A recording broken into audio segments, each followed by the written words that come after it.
Right, now, as we were saying, you get your one delta there just by applying the the load at the position where you want your deflections, or by doing the rotations that, as we talked about here, you're applying a rotation instead. So we see we've got a method, and now the only problem is the integration. So the integration, as I said right at the start, direct integration, which means that we're actually writing out the equation and writing out that equation there and integrating it directly. There's something known as the graphical method, or there's something known as, which we'll refer to as Appendix 3, which is this one here, where you can just look at the shapes, identify them, and then work out what the integral is, and then you use your common sense to decide whether it's positive or negative. So you've got a few things to worry about. One of them is the integration. The second one, after you've integrated, is it positive or negative? Anyway, let's talk about the graphical integration of function products. So in this calculation, used for the unit load method, you've got products. So as you can see, we're always multiplying two integrals together. The bending moment is produced by the external load, and the variation, however, m dash is results from the unit forces or the moments, and these tend to be straight lines. So what that means is that the virtual one, which is the one where we have the hat on, the virtual one, this is the virtual one with the, this is the virtual one with the hat on the top.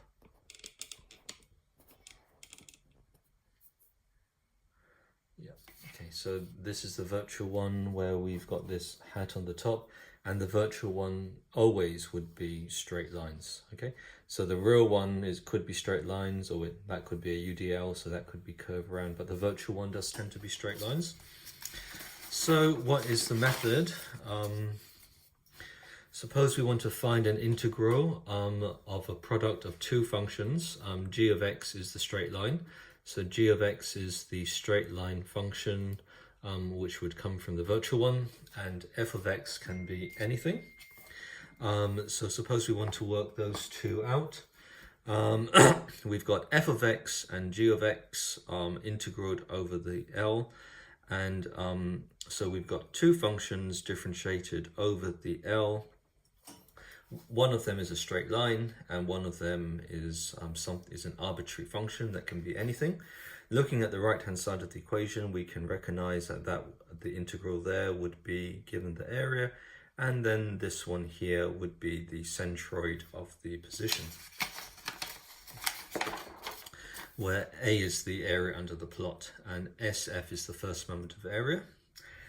So using this notation, you can rewrite that, which means that the integral of that is going to be equal to the area under the function multiplied by the centroid of the straight line portion. So that's pretty nice. Okay. So equation 34 is the graphical representation which shows this. So this would be your virtual function there, which would normally be a straight line. This one here would be your arbitrary function there. So that being a linear function is equal to, so if one of them is linear, then what you would do is you would work out the area under this function here. You would then work out the centroid of this, you would then work out the centroid of this, and then you would then read it off that line there. So this gives quite a quick method in order to help you tackle these integrals under examination conditions. So let's move on. And I know that you need to see an example. So here, that bit there is linear. Okay, so this bit there is linear or straight line. So this one here is linear or straight line, and this one is That one is a quadratic. So this method only works when you've got a linear and you've got and when one function, the g of x1, must be linear, and the other one must be linear, or linear x, or x squared, or x cubed, okay, or any arbitrary shape. Okay, and then here we've got a numerical value coming out because it's between 0 and 1. So what do we do here? Here is the first function, the f of x squared. So you can see the first function is going up here. This function is the g of x, which is the minus x plus 1. So this is the minus x plus 1. And what we're saying is, if you want to calculate this out here, one method, of course, is to 0, 1, x cubed plus x squared dx, which would be equal to x4 over 4 plus x cubed over 3 from 0 to 1. So one way of course is just to do it the old-fashioned method and just knock the numbers in, and that will lead to it should lead to minus 1 over 4 plus 1 over 3.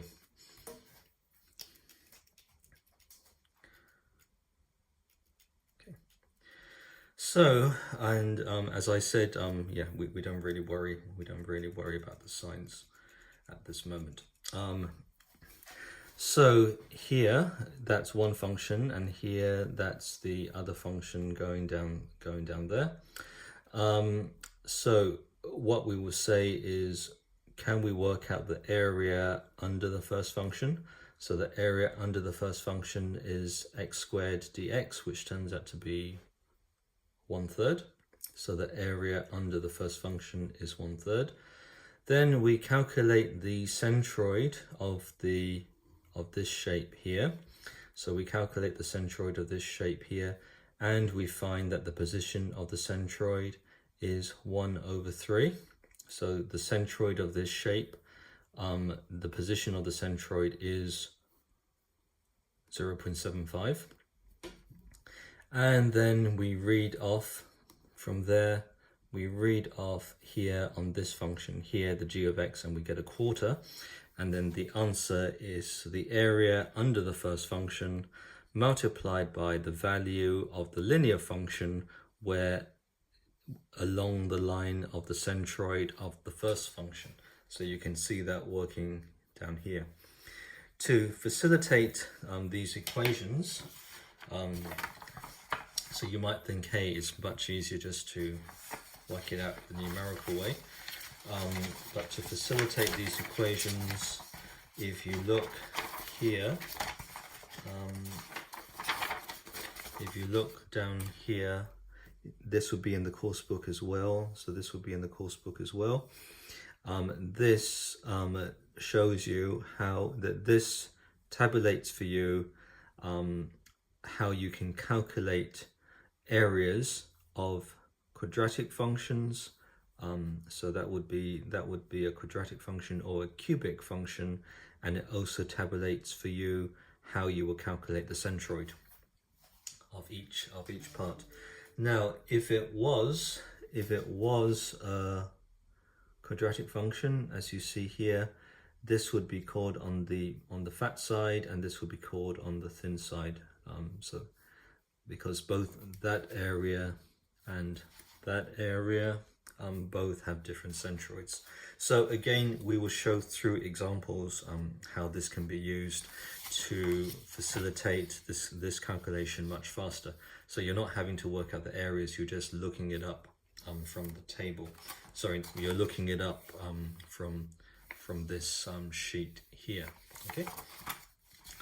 So okay, so and then here that would here that's the same table which would show you the positions. So now we come on to the example section. So obviously this is very useful for beams, but the examples will start off with a truss.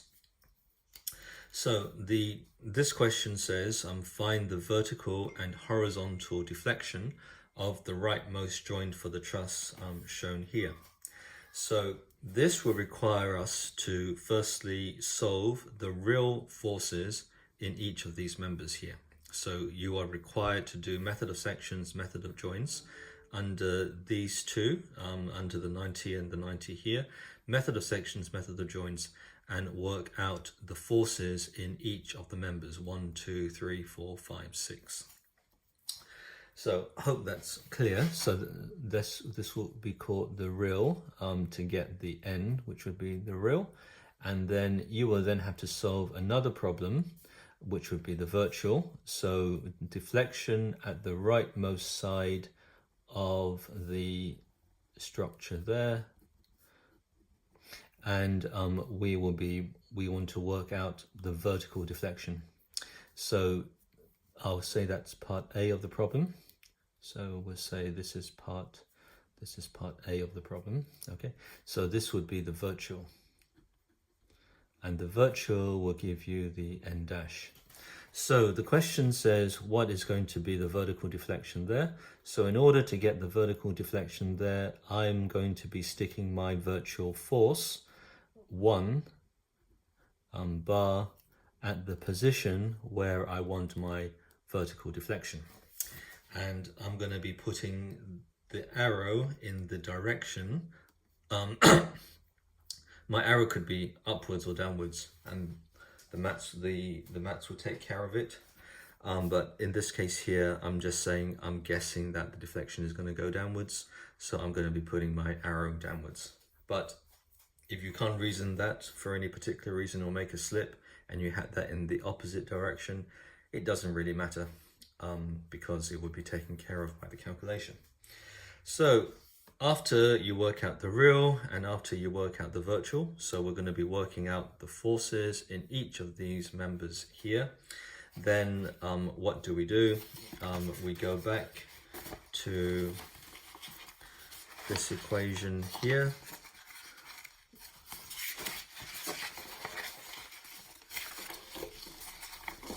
Where I'm adding all of the members together, multiplying by L and working out EA.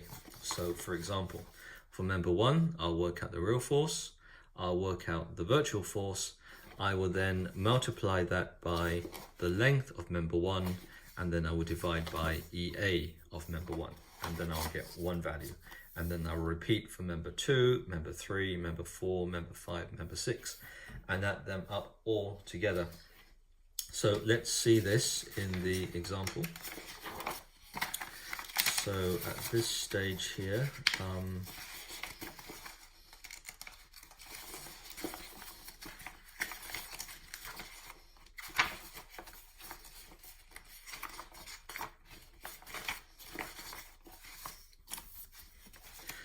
let's have a look at the example.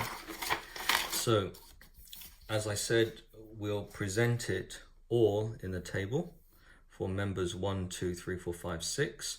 Here I've tabulated, or here Dr. John Butterworth has tabulated the length of each member. So member 1 is of length 8, member 2 is of length 5, member 3 is of length 5 again. The ends are the real forces that have been calculated or put into this table. The n dash is the virtual force being applied here, and these have all been tabulated here. For the first part of the question, just ignore that column there, okay, and then ignore that column there, okay. And as you can see, he's now done the sum L times N times N bar will give you that number, and that number comes from that times that times that. So all of these have been summed up together, which will give you 1908. Divide that by EA, which you can see there, divide by EA, and it will give you the downward deflection. So I hope that's clear. So I don't want to go through how I calculated or how he calculated the forces in these members. They just come from method of sections, method of joints, which should be revision in terms of what Quincy and Lucas covered with you. But if you want, go to the Dropbox and there will be a video that will go through method of sections, method of joints for this particular problem to show how each of these forces has been calculated. So some are in tension and some are in compression. We've got this force coming down here, which is the 1 bar. Again, calculate the forces here. And then after that, you equate external virtual work equals internal virtual work. The external virtual work is just 1 times the real deflection, and the internal virtual work is the sum of all of these. So I've not done this in a table here, I've just added them together, divide by EA, and then output the answer of delta V. Okay, so there would be a solution there where I go through the steps, method of sections, method of joints, to work out the forces in each of these members, if you want to go through it, and then it will tell you how it's all tabulated to come up with that answer. Part 2, or part B of the question, is to say work out the horizontal deflection at the rightmost joint. So if you're doing part B of it, then we want to know the deflection here. So I want my deflection there, and I would just change that, and I would be putting in my virtual force in that direction there, and then again repeating the entire process, and that will give me the horizontal deflection at that point. So I would appreciate it if you went through the example, either just looking at this solution there, or going through one of the videos, and post any questions that you may have, and get back to me, and then we'll resume next week when we'll be going through example number 4.